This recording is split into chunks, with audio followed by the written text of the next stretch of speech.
I'm Oscar Maynard. I am a visual artist and a visiting artist through ARTsmart here in the northern New Mexico schools.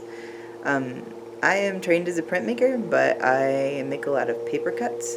And I make paper cuts because I made stencil and spray paint images for about 10 years. And when I was in grad school, I realized that the skills that I needed to make stencils translated really easily over to paper cuts. And I was familiar with paper cut artists like Kara Walker and Nikki McClure and Swoon, and they range from fine artists to street artists. And I just started making paper cut images using plain black paper and an X-Acto blade. And it's one of my favorite art forms because I don't need fancy equipment, I don't need facilities, I just need a roll of black paper, a blade, and a cutting mat. And we're going to go through a quick demo about how to make paper cuts at home if you are bored, if you are tired of doing school online. And so it's a good medium and skill to maybe pick up during 2020 while we're all stuck at home. So I'm going to talk about two of the paper cuts that I made in the last couple years. The first one is a circular paper cut. It's about 4 feet by 4 feet. It's round. And while I was making this, I was thinking about how we keep time. And in the West, we mostly do that with clocks and calendars and alarms and notifications. But in the moments in my life when I've been more able to slow down and pay closer attention, I notice how the world keeps time. And so the outer layer of this paper cut is Morning Glory, and that's a 24-hour cycle. It opens during the day and closes at night. And then the next layer is cherry blossoms. So the process of making leaves and then making blooms and buds and making fruit and dropping the fruit and then everything sort of going dormant is what I was mapping out there. And then the next is a snake shedding its skin. And I think happens a couple times a year if I'm correct about that. And so it's not a yearly process but more of a bi-yearly process. And then the inner layer is pecans opening and releasing the nuts that are inside and closing again and making leaves and the leaves going bare just like the cherry blossoms. And it seemed right to put it in a circle format to get the cyclical nature of how time is kept. It's actually not linear. There aren't beginnings and ends, not in the way that we think about them as humans, but there are patterns and circles. The next piece I'm going to talk about I made in 2017, the first time I came to Santa Fe. And I was thinking a lot about medicine and poison.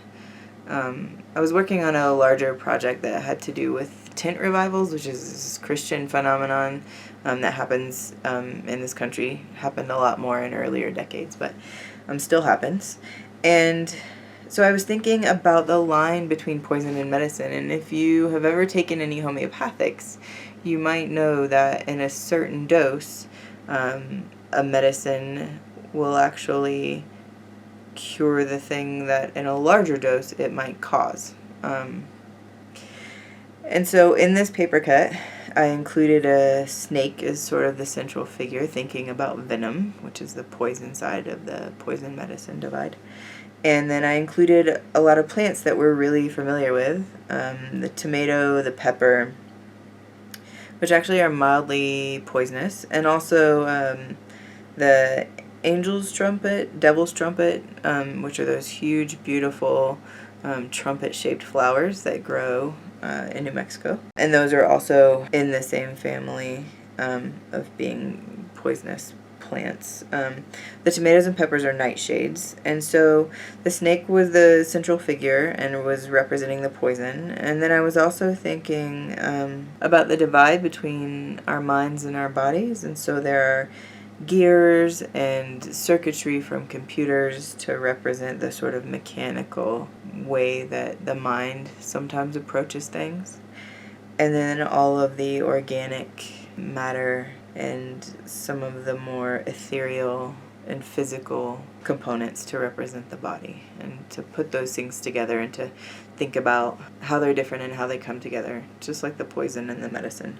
And so this piece is about 7 feet by 4 feet. At the bottom there are medicine bottles, older medicine bottles when medicine came in glass jars and had a printed paper label on it. And so all these pieces are part of a conversation that I'm having with myself and with my research, and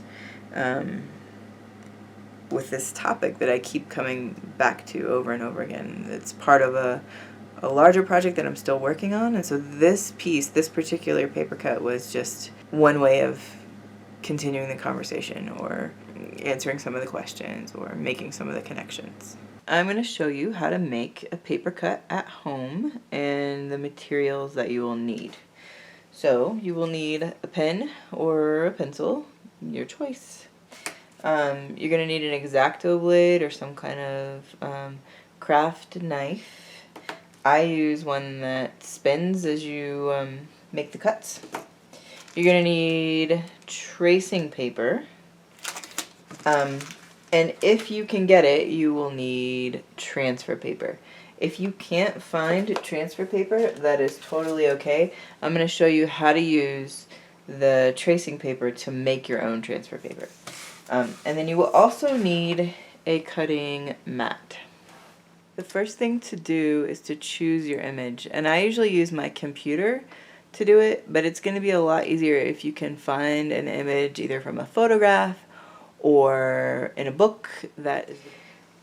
As I'm tracing, I am going to think of this image as just a black and white image. So I'm only going to think of whites and then dark areas. So the white areas are going to get cut and the dark areas are going to remain. And I'm going to talk in a second about how to build bridges between the various pieces so that your image stays together. Okay, so now I have the magpie traced from the original image, and I'm going to take my transfer paper and I'm going to transfer it onto the black paper here.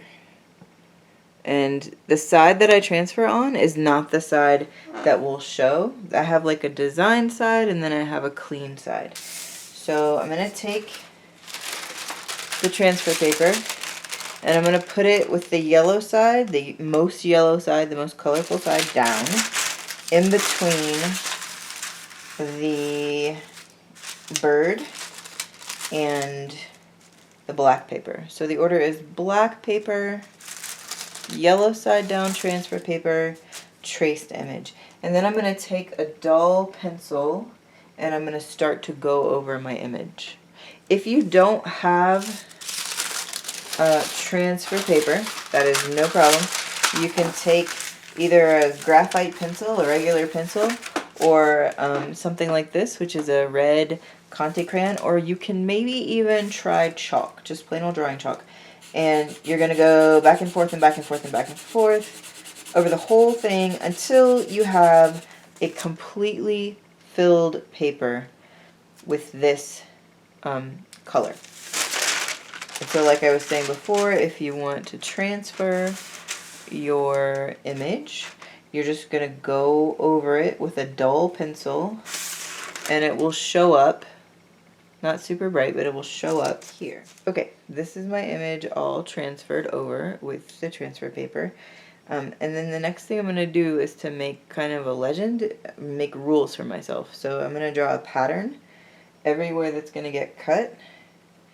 And I'm going to draw a different pattern for everything that's going to stay. So this is the white part of the bird. That's going to get cut. And then the black is going to stay. So this is my legend. I'm going to go ahead and make it now so that I'm not confused when I start cutting later. So I know these little pieces are going to get cut. These little pieces are going to get cut.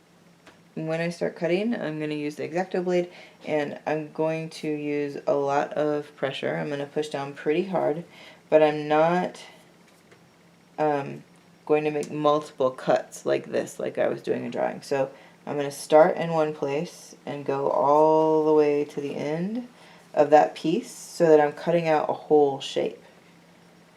And I'm never going to put my hand behind the blade.